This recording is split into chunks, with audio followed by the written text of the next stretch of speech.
Furthermore, people talk about that why does Islam allow a man to have more than one wife?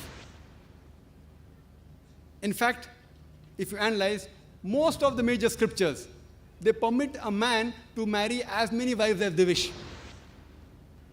If you read Ramayana, the father of Ram, King Dashrath, he had 3 wives. If you read the Vishnu Sutra, chapter number 24, verse number 1, it says a Brahman can have 4 wives. If you read Mahabharata, Krishna had how many wives? 4, 10,000, 10,000. Krishna had 16,108 wives. So when Krishna can have 16,108 wives, so why can't we Muslims have at least 4?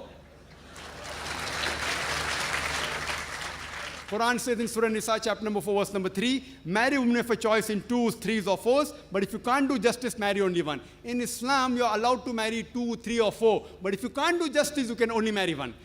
But if you can do justice, the maximum you can marry is only 4, you cannot marry beyond that. And the reason why Islam allows polygamy, you can refer to my video cassette, Women's Rights in Islam.